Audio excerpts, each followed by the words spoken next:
the causal comparative, the researcher does not manipulate the independent variable, while in experimental research, the independent variable is manipulated by the researcher.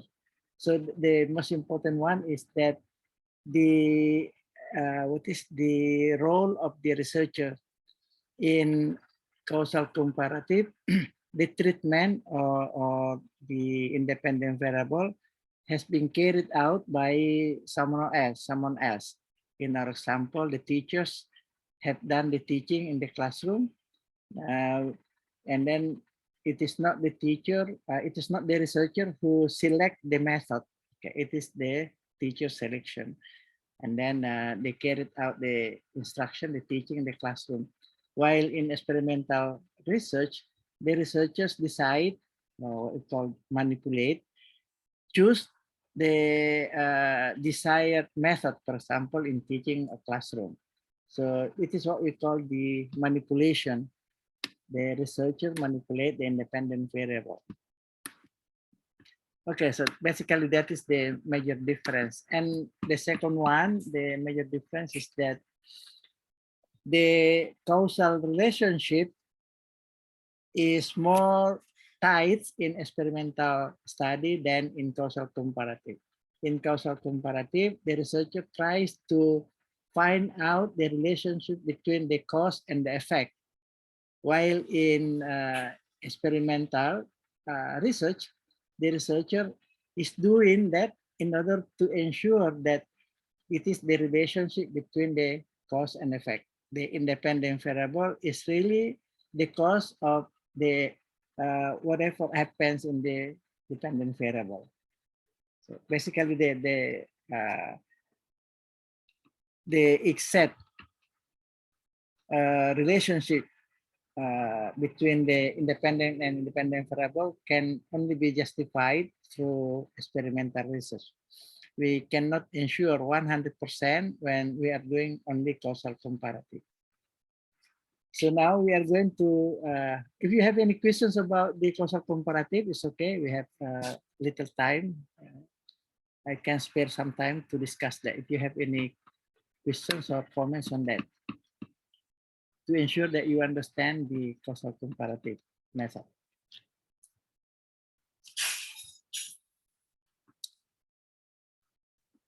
If no, then we are going to discuss the new topic, that is experimental research.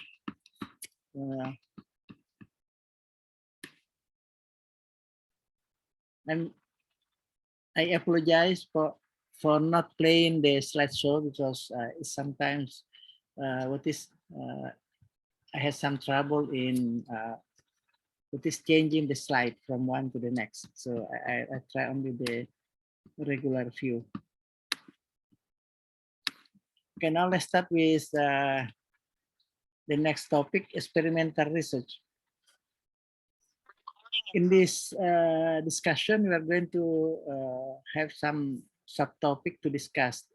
We try to find out the characteristic of experimental research, and then the steps in conducting experimental research.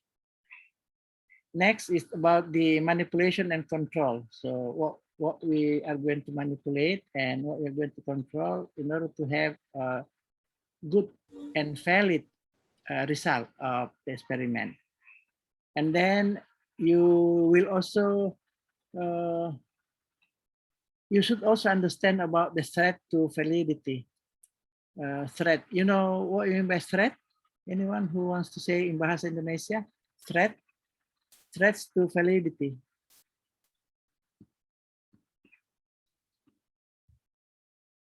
Do you know the Indonesian for the word threats?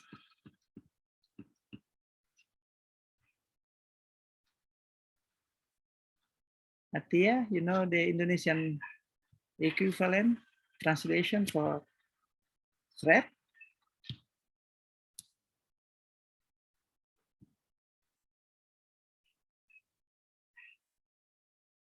Or anyone from you? There's a very common word in research. Yeah.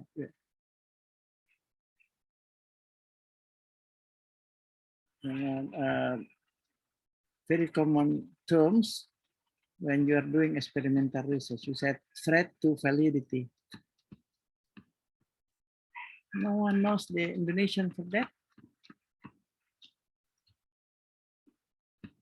Okay. You can check it in the Google Translation, Google Translate in Bahasa Indonesia.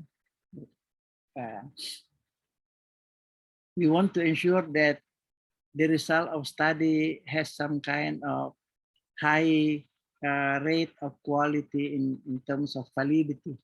So we have to escape, we have to reduce any type of threat to the validity. Okay. So threat, ancaman, ya, ancaman. You know, when you have a threat, ada ancaman to validity, ancaman terhadap validitas hasil penelitian. So akhirnya bisa dinilai tidak valid, berarti nantinya tidak bisa dipercaya hasil kita kalau ancaman itu tidak dicoba untuk dikontrol, sehingga ada istilah control. Either internal validity or external validity. We'll talk about that later. And then the next session will be about the design, either group design. Okay, let's see the characteristic of experimental research. The only method of research that can determine the cause and effect relationship is through experiment, in which we can have a direct manipulation of independent variable, and we try to control the extraneous variables.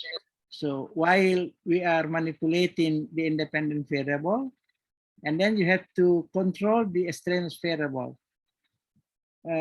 You know what we mean by independent variable?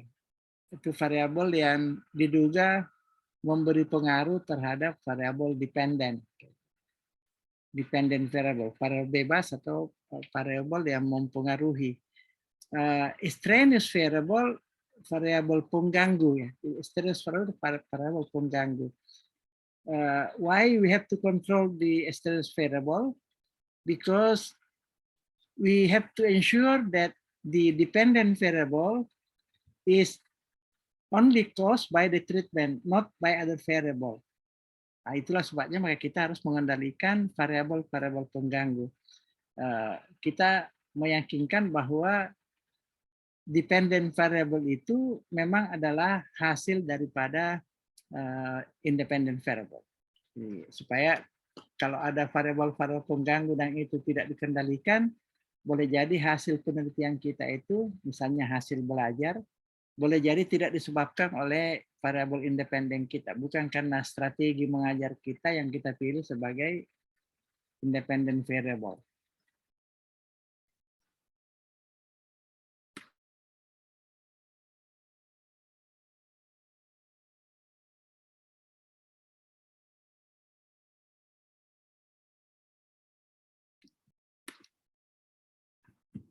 Oke, variabel independen inilah yang bisa dimanipulasi atau bisa dikendalikan oleh secara penuh oleh peneliti. Jadi memilih metode yang banyak dilakukan oleh mahasiswa itu misalnya menggunakan satu metode untuk mengembangkan kemampuan penguasaan kosakata siswa misalnya.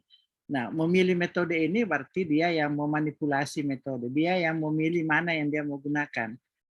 Makanya disebut memanipulasi. Dia memiliki kendali penuh apa yang akan dikerjakannya di dalam kelas eksperimennya itu. Nah, itu yang dimaksud dengan manipulasi.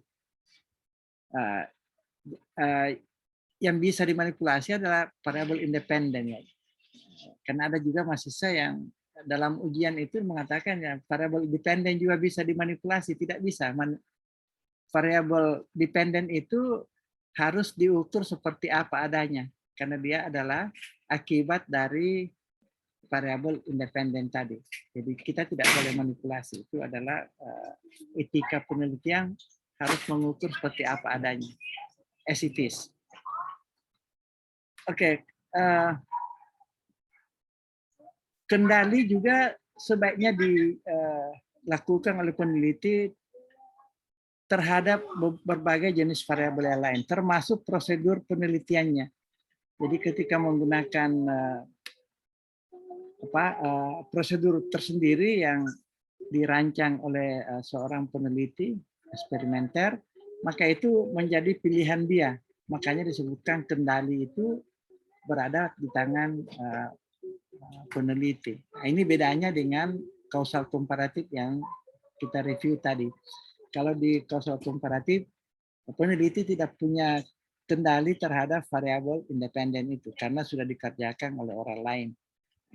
Nah, ini di penelitian eksperimen, peneliti akan menentukan apa yang mau dikerjakannya, pilihan metode misalnya, kemudian langkah-langkah yang akan dikerjakannya di kelas, dia merancangnya, jadi kendali itu sepenuhnya ada pada peneliti.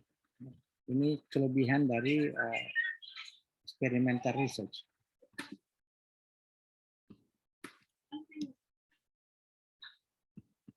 Langkah-langkah pelaksanaan penelitian eksperimen. There are 6 steps. The first one is definitely the selection definition of the problem. Apa sebenarnya yang mau kita teliti, yang kita mau eksperimenkan. Kita memiliki dugaan-dugaan atau asumsi-asumsi yang didasarkan kepada teori tentang penggunaan satu metode misalnya. Kalau kita menganggap dalam bacaan kita itu metode itu efektif menurut para ahli dan juga ada hasil-hasil penelitian yang sebelumnya, maka itu yang kita jadikan sebagai pegangan untuk menggunakan metode itu. Jadi harus ada dasarnya mengapa kita memilih metode tersebut. Jadi ingat bahwa kita memiliki kendali untuk memilih metode yang disebut dengan memanipulasi independent variable. Kemudian berdasarkan kajian pustaka kita itu, kita juga menetapkan bahwa metode yang dipilih ini memang kemungkinan besar bisa berdampak positif terhadap variabel dependen. Kalau misalnya hasil belajar, keterampilan berbahasa tertentu, penguasaan tata bahasa, dan seterusnya. Kita secara konsep dan secara empiris, hasil penelitian yang dilaporkan orang, menunjukkan adanya kecenderungan untuk memberi hasil yang positif terhadap dependent variable itu. Jadi kita meyakini dulu baru bisa menentukan bahwa itu yang akan dipakai. Kemudian langkah yang kedua adalah menentukan participants dan instrumen. Pada saat kalian menuliskan judul skripsi, judul penelitian dalam tugas kita ini, dalam tugas di mata kuliah ini, sudah terbayang di situ, sudah tergambarkan bahwa yang akan menjadi subjek itu kira-kira siswa SMP di kelas berapa. Jadi itu partisipan. Kemudian instrumen, alat yang akan dipakai untuk mengukur hasil belajar misalnya, itu sudah harus jelas juga. Jadi langkah yang kedua ini khusus untuk partisipan atau sampel atau subjek yang akan diteliti itu sebaiknya dipilih secara acak. Jadi temanmu tadi sudah menggambarkan di penelitian eksperimen itu sampel itu dipilih secara acak. Itu sebaiknya dilakukan dengan cara begitu. Apakah itu cara acaknya yang kita sudah diskusikan dulu, simple random sampling technique, harus diingat kembali. Apakah itu stratified yang berjenjang atau cluster atau sistematik. Jadi ada 4 ini yang bisa kita gunakan untuk memilih sampel secara acak.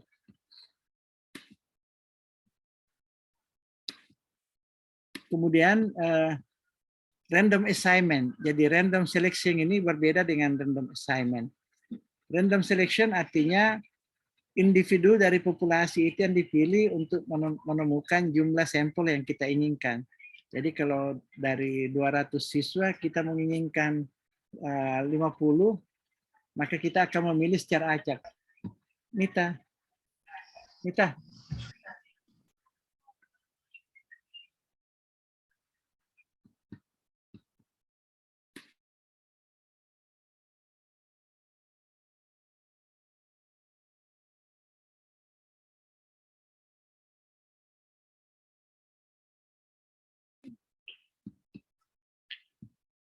Memilih individu dari populasi disebut dengan random selection.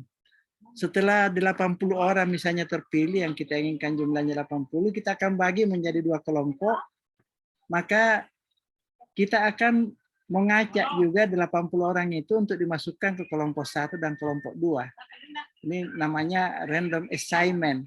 Jadi kita menugaskan siswa yang terpilih 80 itu untuk masuk kelompok 1 atau kelompok 2. Tidak boleh ditunjuk dan dimasukkan dibagi 2. Tidak boleh. Itu harus assignment. Setelah terpilih, orangnya sudah ada 40 orang di A, 40 orang di B. Kemudian diacak lagi, A ini akan mendapatkan metode apa. Jadi kalau ada 2 metode yang mau dipakai, maka kita akan mengacak bahwa diundi kelas A akan mendapatkan metode apa dan kelas B mendapatkan metode apa. Itu diacak, diundi. Ini namanya juga random assignment. We assign the treatment to group. Which group is going to have treatment A and which group is going to have treatment B. It should be randomly assigned. Makanya disebut random assignment. Jadi itu beda antara random selection dengan random assignment. Nanti kedua-duanya ini dikerjakan baru disebut itu penelitian kita, penelitian eksperimen murni. Penelitian eksperimen murni kalau kedua-dua hal ini dilakukan. Nah, kalau tidak dilakukan maka akan menjadi variasi penelitian eksperimen yang lain, bukan lagi penelitian eksperimen murni. Kemudian yang ketiga berkaitan dengan instrumen. Jadi harus kita memilih instrumen yang bisa dipercaya, valid and reliable. Jadi kalau kita sendiri yang mengembangkan alat-alat ukur variable dependent, tes misalnya atau angket, dan kita sendiri yang membuatnya, maka itu harus divalidasi, harus diuji coba untuk menemukan tingkat reliabilitas dan tingkat validitasnya. Itu harus diuji coba atau di try out, kemudian kita mencoba menghitung tingkat reliabilitas dan tingkat validitasnya. Ini langkah yang kedua, memilih sampel partisipan dan memilih alat pengumpul data. Langkah yang ketiga ini adalah pilihan desain penelitian kita, rencana penelitian kita. Apakah kita akan membandingkan 2 kelompok? Kalau kita membandingkan 2 kelompok, maka ada 3 jenis perbandingan. Bisa membandingkan 2 kelompok dengan metode yang berbeda. Kalau kita mau mengajar di 2 kelas, masing-masing diajar dengan metode yang berbeda. Metode A, metode B. Oke. Itu bisa jadi membandingkan 2 dengan metode yang berbeda. Atau membandingkan 2 kelompok, satu metode yang baru, satu metode yang sedang dikerjakan atau yang biasa dikerjakan oleh guru yang bersangkutan. Ini yang banyak dikerjakan oleh mahasiswa. Nah, dia mau mencari untuk memperbaiki kebahasaan anak-anak, baru dia menemukan metode yang dianggap baru, dia membandingkan dengan metode yang biasa disebut dengan conventional method. Artinya metode yang biasa digunakan oleh guru. Dengan cara guru mengajar selama ini, itu yang disebut dengan existing method, yang diistilahkan dengan conventional method. Kemudian bisa juga membandingkan satu pendekatan hanya divariasikan jumlah jamnya, intensitasnya dan sebagainya. Misalnya ingin melatih pengulangan kosakata, metodenya sama, menggunakan metode mnemonik misalnya, tapi yang satu kelas itu dilatih 6 jam seminggu. Kemudian yang satunya ini sama-sama metode mnemonik, tapi hanya 4 jam. Nah, ini juga membandingkan 2 kelompok. Metodenya sama, tapi intensitasnya yang berbeda. You can also do that. We have to ensure that 6 jam, 6 hours itu probably more effective than 4 hours.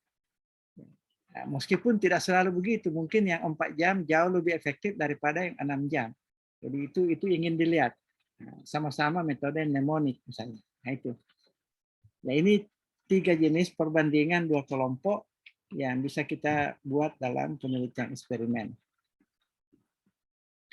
Kemudian langkah yang keempat adalah pelaksanaan eksperimen. Pelaksanaan dari rencana penelitian. Yang perlu diperhatikan adalah kalau kita mau melakukan pembelajaran, kita yang mengajar di kelas bereksperimen, kita harus memperhitungkan berapa banyak kita bertemu, berapa kali kita bertemu, baru dianggap cukup. Ya, jadi harus misalnya tadi mengajar dengan cara mnemonik. Mungkin apakah kalau 2 kali cukup, 4 kali cukup, 6 kali cukup. Jadi kita harus memperhitungkan itu dengan berbagai latar belakang teori yang berkaitan dengan tingkat seberapa banyak kita harus melakukan treatment baru dianggap itu sudah normal. Itu harus diperhatikan. Kalau hanya 2 kali mungkin itu terlalu sedikit. Kalau 4 kali mungkin masih sedikit ya. Mungkin minimal 8 kali. Nanti kita akan lihat mengapa misalnya 8 kali. Baru dianggap itu minimal exposure ya. Kemudian kalau ada 2 metode yang dipakai harus benar-benar terlihat perbedaan dari metode itu. Jadi kalau metode A dengan metode B, ada yang membandingkan antara scientific method dan 2 di dalamnya itu ada problem based, ada project based. Jadi membandingkan mana yang lebih efektif. Jangan sampai project based ini dengan problem based tidak dilihat di mana perbedaannya yang substansif. Yang betul-betul bisa mencirikan bahwa ini kalau ini ada, maka itu project based. Itu tidak ada dalam problem based. Jadi harus kelihatan bahwa kedua metode itu betul-betul berbeda. Nah, ini yang penting pada pelaksanaan eksperimennya ketika kita sudah mulai mengajar di kelas.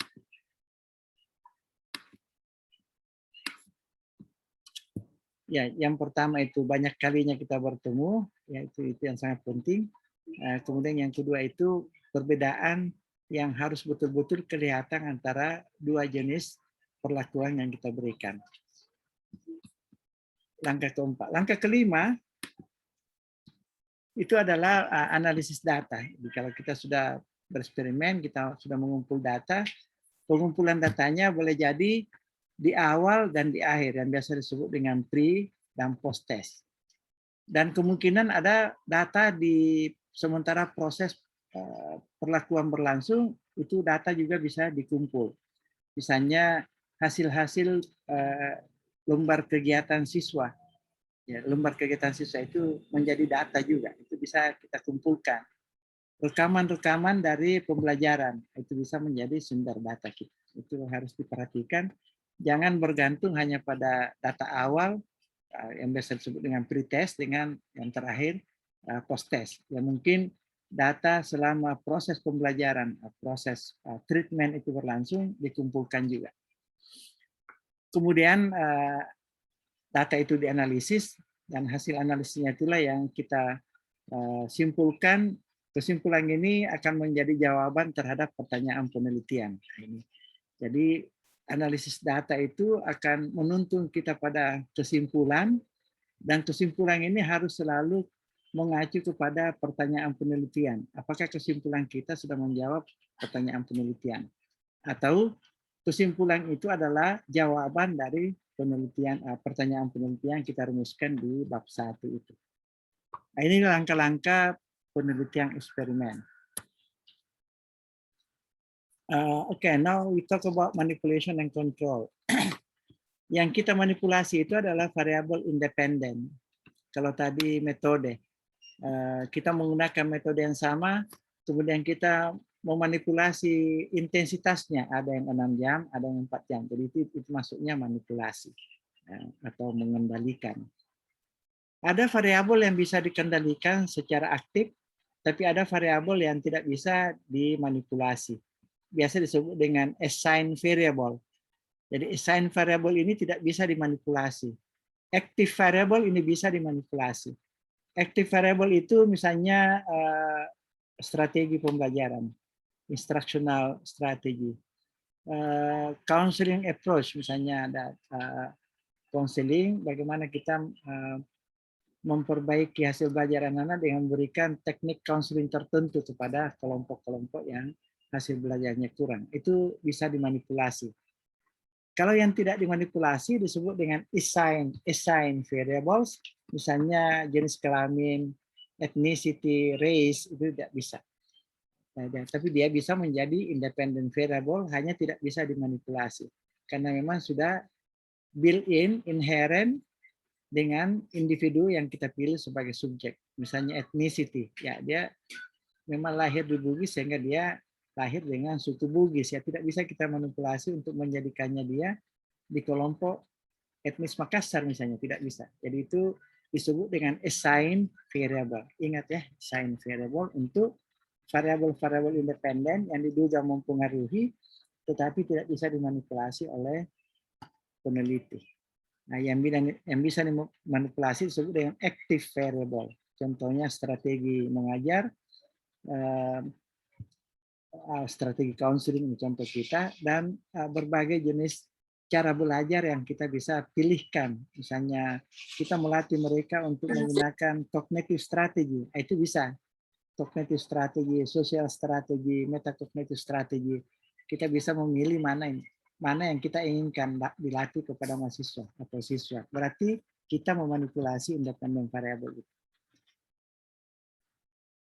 Berikutnya, we come to control, yang kita berusaha mengendalikan semua atau sebanyak-banyaknya variabel pengganggu.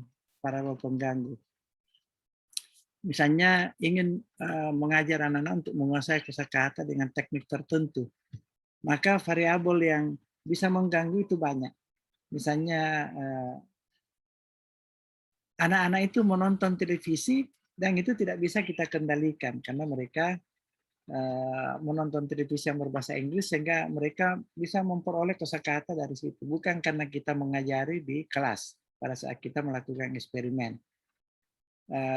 Bisa anak-anak menggunakan teknologi chatting dengan teman-temannya dan mungkin punya teman penutur asli baru ada bahasa Inggris dimasukkan di sana, hanya kosakatanya bertambah, lebih menguasainya.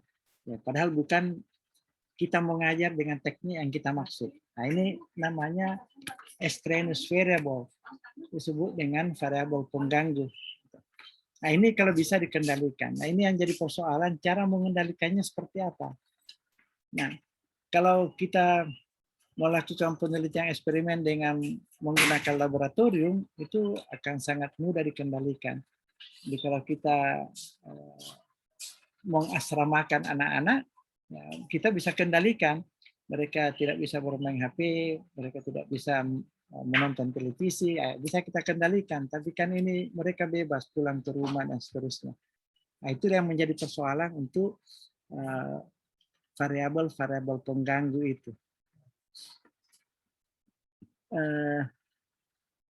Beberapa contoh variabel pengganggu seperti yang dikatakan tadi bisa menjadi penyebab hasil akhir dari penelitian kita. Antara lain perbedaan individu di antara anak-anak. Misalnya pengetahuan atau keterampilan awal mereka sebelum diadakan eksperimen.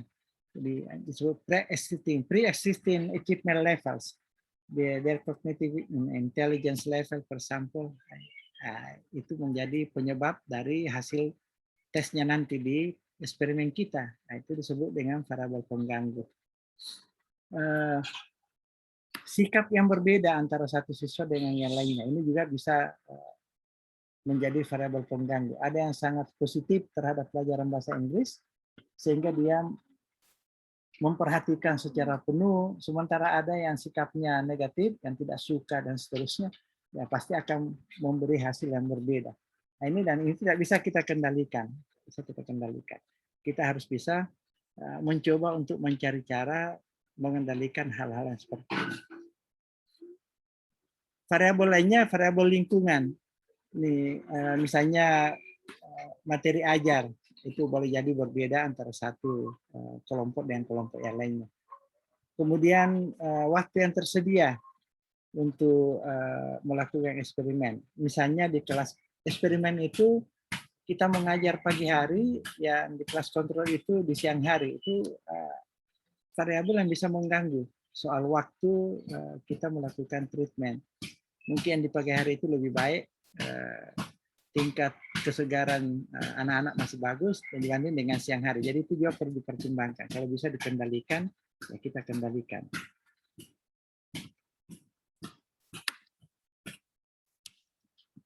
Oke, yang berikutnya validity. Validitas dari hasil penelitian. Ada disebut internal validity, ada disebut dengan external validity. Internal validity adalah apakah betul dependent variable yang kita ukur itu memang disebabkan oleh treatment kita. Jadi kita yang disebut dengan internal validity adalah dependent variable itu betul-betul hasil dari independent variable. Jadi kita misalnya mengajar dengan metode A, baru diukur kemampuan berbicaranya, maka yang dimaksud dengan internal validity adalah kemampuan berbicara yang kita ukur itu benar-benar disebabkan oleh perlakuan kita, metode yang kita pakai. Itu berarti internal validity-nya bagus. Betul-betul hanya itu saja, tidak ada variabel lainnya mengganggu di situ yang menyebabkan lahirnya kemampuan berbicara yang seperti itu.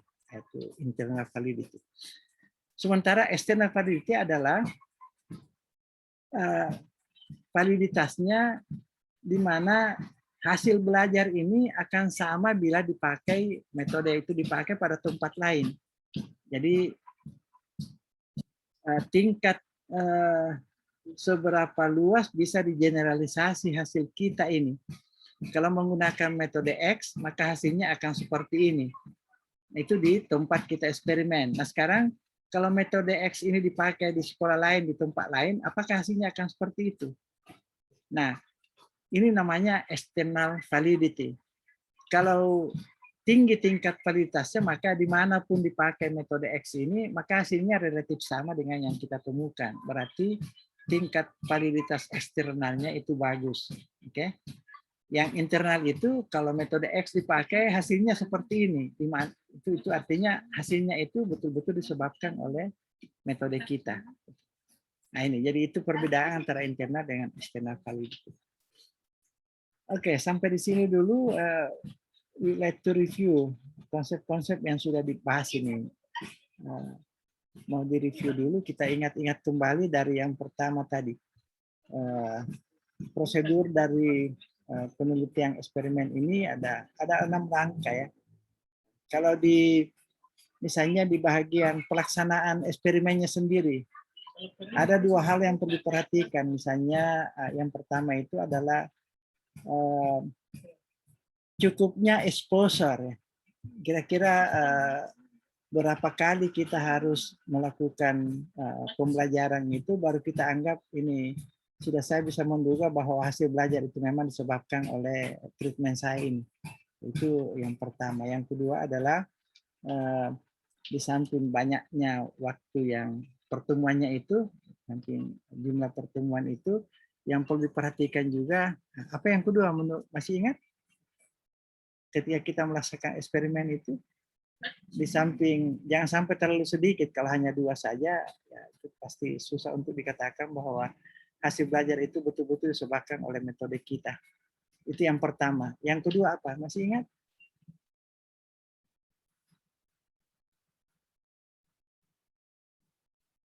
Ketika kita melaksanakan eksperimen, kita sudah memberikan treatment kepada kelompok-kelompok yang terlibat dalam eksperimen kita, kelas eksperimen dan kelas kontrol. Di samping exposure yang memadai untuk bisa mengatakan bahwa ini memang hasil belajar itu disebabkan oleh perlakuan saya. Ada satu hal lagi yang sangat penting untuk diperhatikan. Apa itu?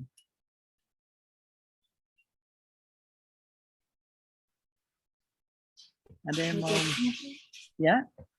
Metode yang digunakan harus benar-benar beda, Prof. Betul, betul. Terima kasih. Jadi kalau menggunakan metode harus betul kelihatan bahwa metode yang di kelas A itu memang ciri-cirinya itu tidak ditemukan di metode B. Begitu juga sebaliknya. Jadi memiliki perbedaan yang substantif ya. Jadi karena seringkali seperti ini, membandingkan metode yang baru disebutkan oleh mahasiswa ini metode baru dibandingkan dengan metode yang biasa digunakan oleh guru.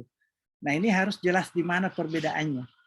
Jadi jangan hanya mengatakan yang tadi pre-existing method atau conventional method, harus jelas itu langkah-langkahnya, prosedurnya dalam metode itu apa, apakah memang betul berbeda dengan yang kita akan gunakan, yang kita anggap baru. Itu. Nah, itu maksudnya substantif, substantially different antara kedua metode. Good. Oke.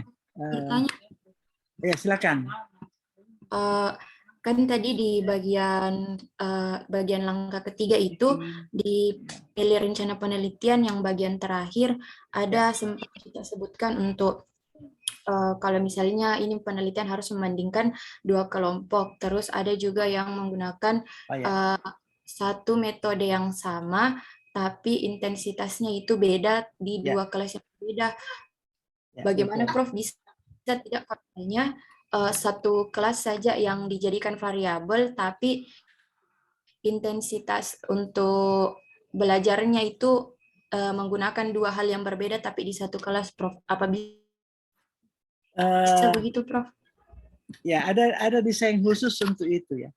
Jadi satu kelas diajar dengan dua metode yang berbeda.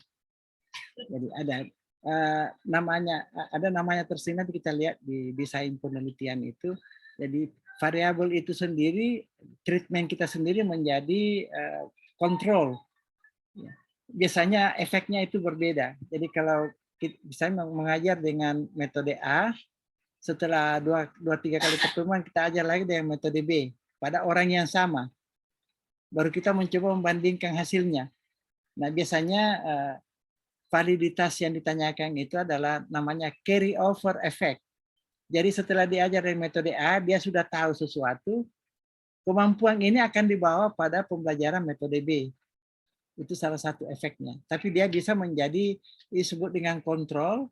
Jadi sebenarnya metode B ini menjadi kontrol kelas sebenarnya, tapi orangnya sama. Hanya tadi ada namanya dari segi internal validity itu sangat terganggu dengan carry over effect itu. Jadi kemampuan yang diperoleh pada saat diajar dengan metode A, yang pertama kita masuk selama 2-3 kali, kemampuannya itu pasti tidak ditinggalkan ya. Tidak ditinggalkan kita mengajar metode B, kan pasti kemampuan yang tadi sudah ada dalam dirinya. Itu pasti dipakai untuk mengolah informasi ketika diajar dengan metode B.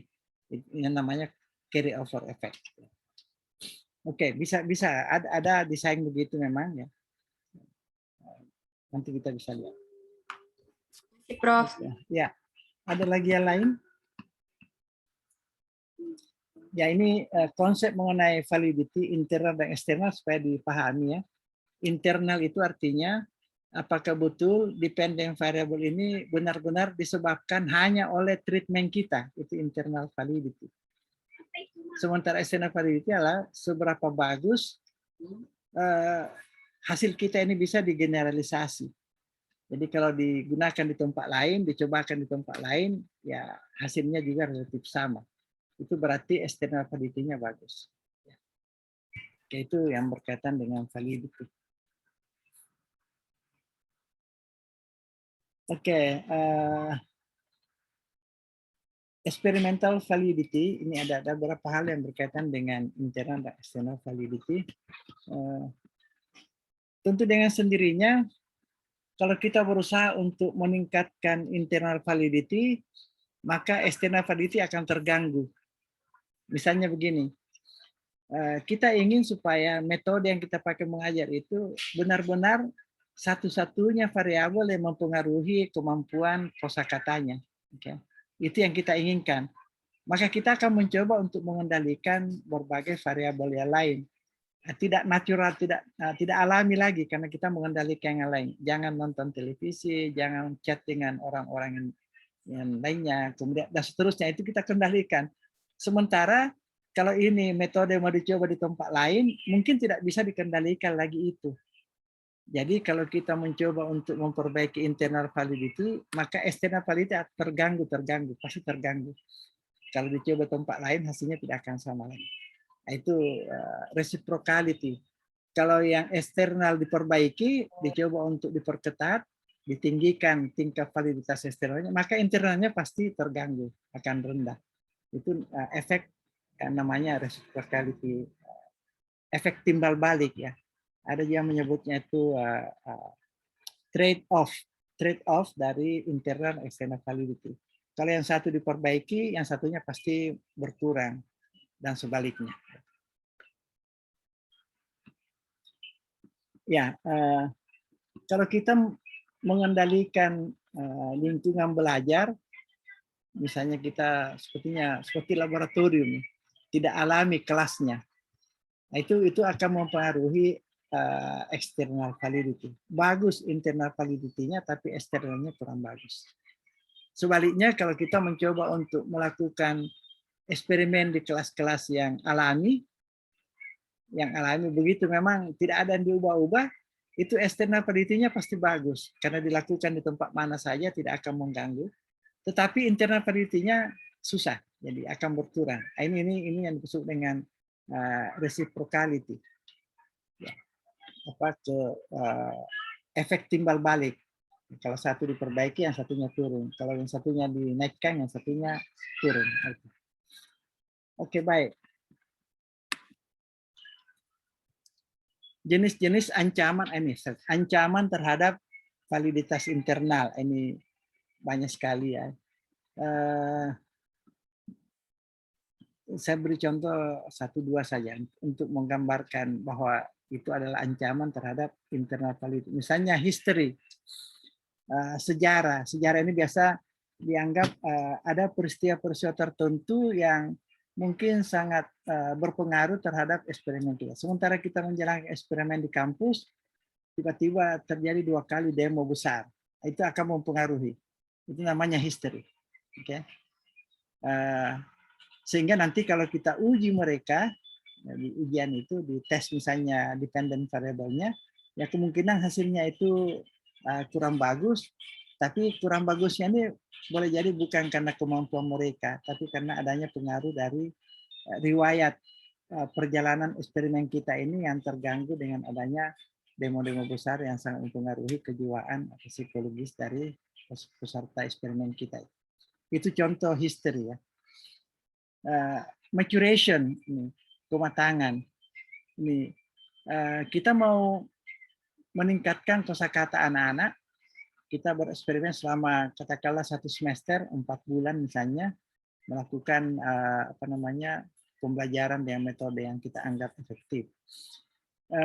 Tetapi boleh jadi bukan karena metode kita, tetapi karena usia anak bertambah, ya pergaulannya semakin luas, network-nya semakin luas, ya, maka kosakatanya bertambah. Jadi bukan karena metode kita. Nah, ini maksudnya internal validity itu sebenarnya rendah disebabkan oleh maturation tadi. Kematangan ya, kematangan. Itu contoh. Kita tidak bisa meyakini 100% bahwa ini adalah sebagai akibat atau hasil dari treatment saya. Ya, mungkin ada variabel pengganggu namanya maturation, ancaman terhadap internal validity kita. Itu contoh yang lain. Ini ada lagi mortality. Ini salah satu contoh yang di bawah ini, mortality. Dalam kelompok yang kita teliti, katakan ada 30 orang. Ada 30 orang di kelas eksperimen dan di kelas kontrol juga begitu.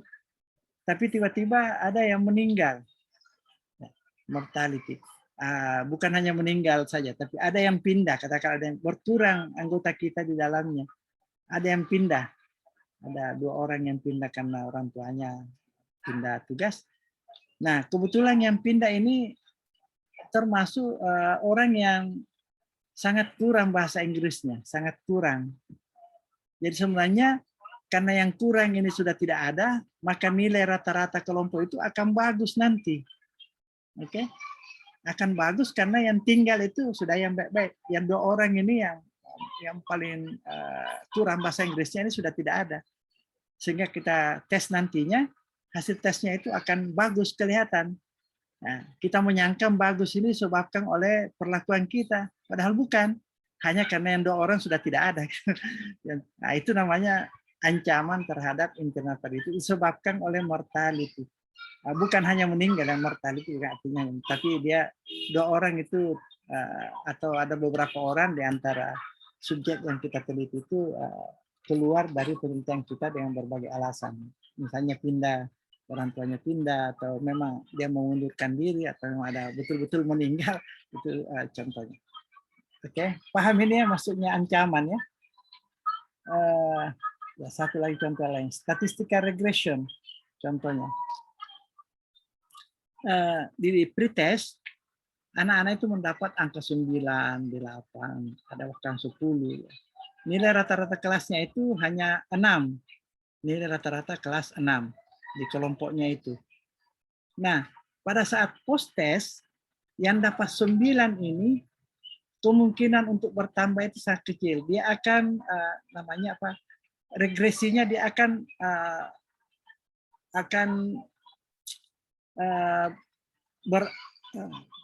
akan memperoleh nilai yang mengarah ke arah rata-rata kelas.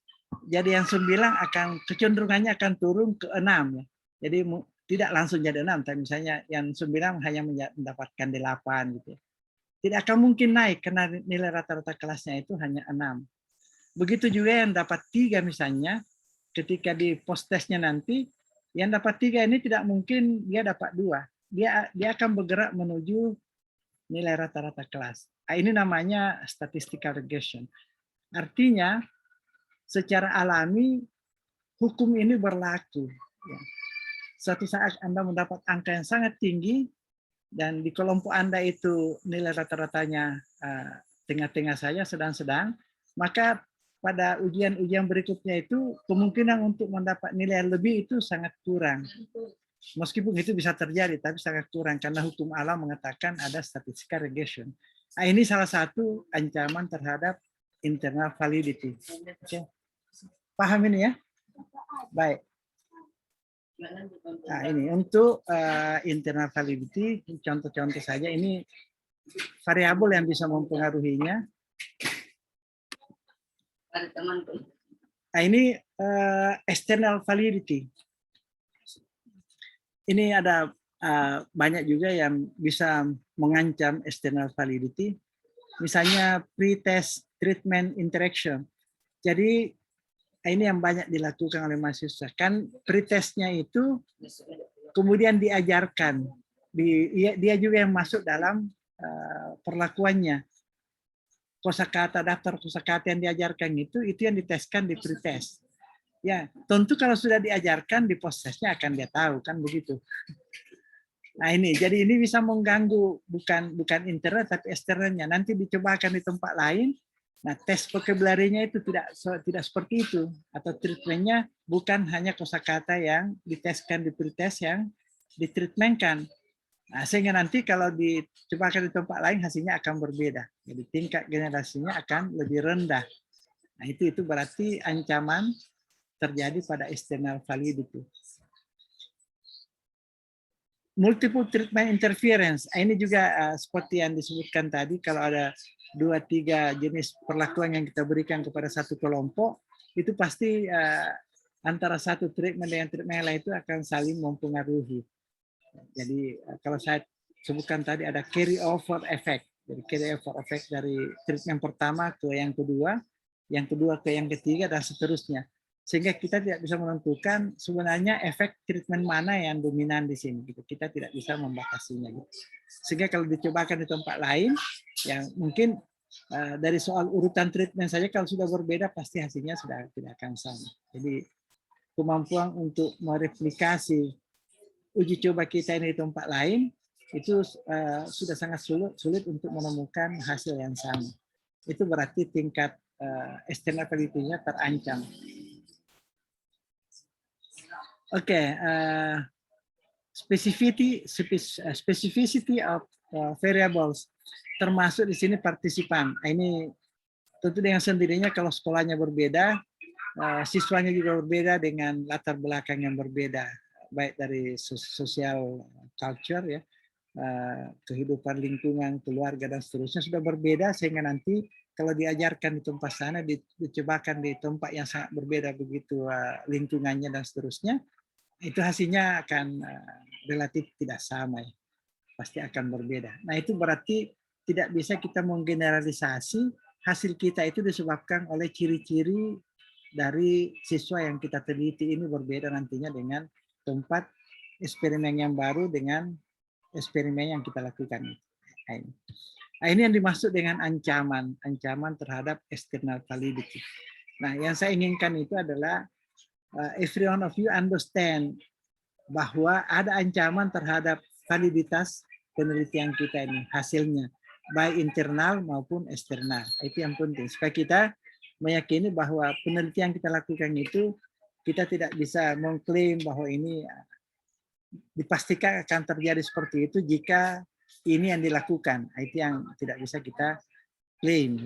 Karena ancaman-ancaman ini hampir tidak bisa kita kendalikan 100%. Oke, baik. Ini ada beberapa ancaman terhadap external validity. Ada namanya experimenter effect. Kalau peneliti sendiri yang mengajar di dalam kelas sebagai kelas eksperimen dan kelas kontrol, boleh jadi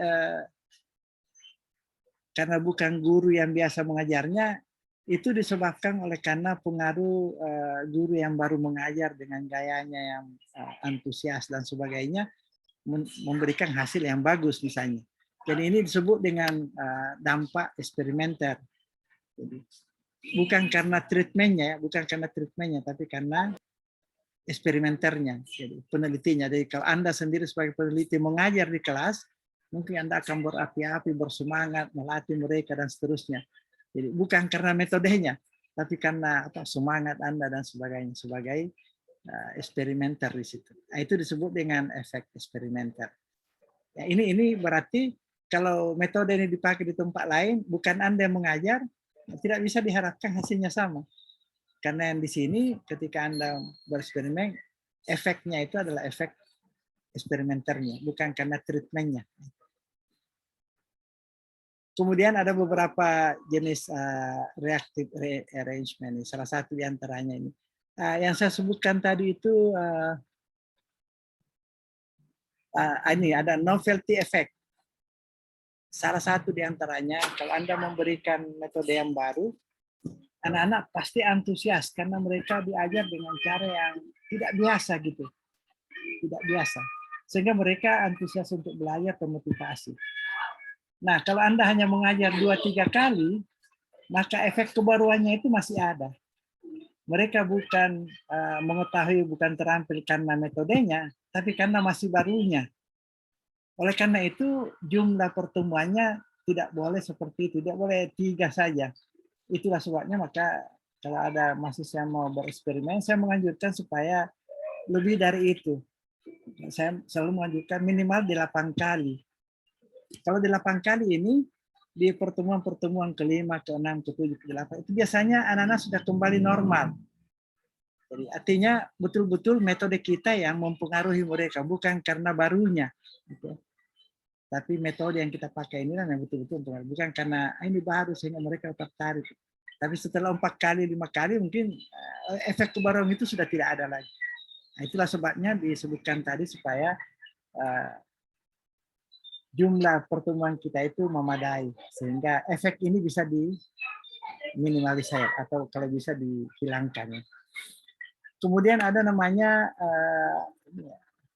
Hawthorne effect, attention. Ini yang menemukan ini namanya Hawthorne sehingga disebut Hawthorne effect. Kalau Anda bereksperimen, biasa di kelas eksperimen itu perhatian Anda lebih besar daripada di kelas kontrol. Sehingga nanti kalau dibandingkan, kelas eksperimennya lebih baik. Tapi bukan karena metodenya, tapi karena perhatian Anda di situ lebih baik daripada di kelas kontrol. Jadi harus hati-hati. Oke, karena bukan karena metode atau treatment kita yang membuat mereka membawa hasil yang begitu bagus, tapi karena perhatian kita saja. Jadi itu sering sekali terjadi di kelas eksperimen itu mahasiswa itu mengajar, kalau dia mengajar dengan cara yang begitu antusias, energetik dan sebagainya, perhatian penuh. Tapi kalau mengalami kelas kontrol itu tidak begitu. Nah, itu tidak boleh. Harus disamakan dari aspek-aspek motivasinya itu harus disamakan ya. Supaya jangan ada muncul ini Hawthorne effect ini. John Heard effect ini lain. Biasanya kalau ada 2 kelas di sekolah itu, yang kelas 1 itu metode A, yang kelas lainnya ini konvensional. Jadi gurunya saja mengajar. Tapi kelas ini tahu kalau mereka akan dibandingkan dengan kelas yang diajar oleh mahasiswa ini, kelas eksperimen. Karena ditahu begitu, maka mereka berupaya lebih, tidak seperti biasanya. Jadi mereka menganggap mereka tidak mau kalah dengan kelas eksperimen itu, karena mereka mau dibandingkan akhirnya. Nah ini hasilnya kan tidak seperti yang yang normal ya, tidak alami, karena mereka ada efek, ada upaya-upaya yang lebih disebabkan oleh karena mereka dianggap sebagai rival, ada rival ya, persaingan ya, ada persaingan antara kelas kontrol dan kelas eksperimen. Itu berarti bukan treatmentnya yang mempengaruhi, tetapi karena konsep persaingannya itu. Nah, itu harus hati-hati juga untuk bisa menghindari efek-efek ini. Nah, semua ini akan mempengaruhi validitas eksternalnya. Artinya ancaman nih. Ya, kalau kita bisa hindari, seperti kalau mengajar, samakan antusias mengajar Anda di kelas eksperimen, di kelas kontrol. Ya. Kalau kebaruannya itu supaya jumlahnya itu bisa menghilangkan kebaruannya. Anak-anak akan menganggap, oh ini sudah biasa, tidak dianggap baru lagi. Itu akan kita bisa duga bahwa sudah menjadi efek dari treatment kita itulah. Oke? Ya, saya kira ini 2 yang berkaitan dengan ancaman terhadap internal dan external validity. If you have any comment on this?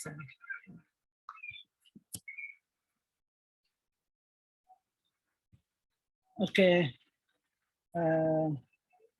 Bagaimana cara untuk mengendalikan variabel pengganggu? Salah satu cara yang terbaik adalah mengacak sampel ya. Ya ini yang cara yang paling utama adalah randomization. Jadi random sampling teknik, kemudian random assignment, itu penting sekali. Menugaskan atau mengundi atau mengajak untuk masuk di kelompok A, kelompok B, mengundi untuk mendapatkan treatment A atau treatment B. Itu penting sekali. Nah, matching, menjodohkan atau mencocokkan. Di kelas A ada yang pintar 2 orang, kelas B juga ada yang pintar 2 orang. Di kelas A ini ada yang misalnya yang sedang-sedangnya ada 10 orang, maka yang di B juga ada 10 orang yang sedang-sedang. Itu matching, mencocokkan supaya seimbang antara kelas A dan kelas B, eksperimen dan kelas kontrol. Ya. Atau membandingkan 2 kelompok yang setara. Kalau 2 kelompok yang setara, kalau di SMP misalnya mengambil kelas 2, usahakan supaya ditelusuri apakah pengelompokan kelasnya itu didasarkan kepada prestasi. Yang sampai 2A lebih bagus daripada 2B. Semua yang bagus nilai rapornya masuk di 2A.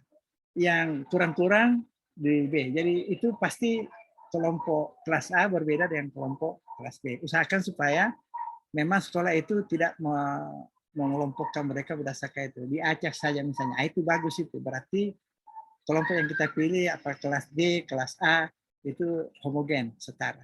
Itu boleh dipakai untuk menghilangkan variabel-variabel pengganggu itu. Ini cara yang ketiga, membandingkan kelompok yang setara. Nah ini yang ditanyakan tadi, menggunakan kelompok itu sendiri sebagai kontrolnya. Berarti 2 metode dipakai pada kelompok yang sama. Jadi atau ada lebih dari 2 boleh jadi. Multiple treatment boleh jadi 3, 4. Tapi ini masalahnya tadi ini, problem with carry over effects. Jadi metode A hasilnya pasti dipakai juga untuk belajar pada metode B dan seterusnya. Itu efeknya. Cara yang berikutnya adalah ANCOVA. Jadi kita mengambil variabel extraneous itu, variabel pengganggu itu dalam analisis. Jadi kita amati juga dalam analisis kita masukkan dia sebagai covariant. Maka disebutlah analisis covariance. Ada satu variabel yang kita masukkan dalam analisis yang kita anggap variabel pengganggu tadi sebagai variabel covariat. Itu bisa menetralisir gangguan dari variabel tersebut terhadap validitas penelitian. Ini cara untuk mengendalikan variabel-variabel pengganggu. Okay, so far if you have any comments, ya mungkin ya silakan. Permisi Prof. Yang tadi pembahasan tentang eksperimen, ada eksperimen mortality ya, Sir? Prof, ya? Ancaman terhadap internal validity kalau mortality, ya. Ancaman. Jadi, ya. Itu terjadi karena apa ya, Prof? Maksudnya karena sampelnya yang tidak mengikuti eksperimen atau bagaimana? Tidak. Jadi maksudnya begini, kalau mortality itu kita sudah melakukan eksperimen di kelas A ada 30 orang, kelas B ada 30 orang. Sementara kita mau bereksperimen selama 3 bulan misalnya. Di bulan kedua, memasuki bulan kedua, ternyata ada anak yang pindah. Kan berkurang jumlahnya. Nah, yang pindah ini disebut dengan mortality. Jadi dia meninggal, mortality meninggal. Tapi ini artinya bukan meninggal, tapi dia keluar dari kelompok yang kita teliti. Jadi berarti yang keluar ini bisa berpengaruh. Misalnya saja yang keluar itu, contoh saya tadi, yang keluar ini yang sangat pintar misalnya, yang sangat pintar. Nah sekarang kalau sudah tidak ada yang sangat pintar, nanti ketika diuji di post testnya nanti, karena sudah tidak ada yang pintar, maka nilai kelompok itu akan turun. Karena nilai yang tinggi ini akan mengangkat nilai rata-rata kelompok itu. Tapi karena sudah tidak ada 2-3 orang misalnya yang karena pindah tempat kerja orang tuanya ikut misalnya, akhirnya keluar, tidak ada lagi. Nah, itu maksudnya mortality ya. Bisa juga memang karena meninggal betul ya. Sampel yang kita teliti itu hilang dari kelompoknya karena berbagai alasannya. Salah satu diantaranya meninggal, pindah atau mengundurkan diri, tidak mau ikut lagi. Dan ternyata yang pindah itu memiliki ciri khas, misalnya yang sangat pintar. Contoh saya itu ekstrim yang sangat pintar misalnya. Nanti di nilai rata-rata kelompok pretestnya itu pasti dia agak tinggi. Nanti di post test setelah berikan treatment tidak berubah banyak. Kenapa? Karena yang pintar sekali ini sudah tidak ada. Gitu. Nilai rata-rata akan tertarik ke bawah. Nah, itu maksudnya mortality yang bisa mengancam kesahihan dari hasil penelitian kita secara internal. Bukan karena treatment kita menyebabkan nilai mereka itu rendah, tetapi karena hilangnya 2 orang, 3 orang itu tadi yang sangat pintar. Jadi bukan treatment yang menyebabkan nilai kelompok itu rendah, bukan. Tetapi karena mortality. Itu. Nah, makanya disebut ancaman terhadap internal validity, salah satu diantaranya adalah mortality. Pahamin ya maksud dari ancaman. Ya baik, I got it. Ya. Oke, baik kita akan potong dulu sampai di sini dulu untuk penelitian eksperimen. Nah, kita lanjutkan dengan desainnya pada pertemuan yang akan datang, insya Allah. Kita mau masuk waktu lohor dulu. Saya kira begitu dulu. Terima kasih.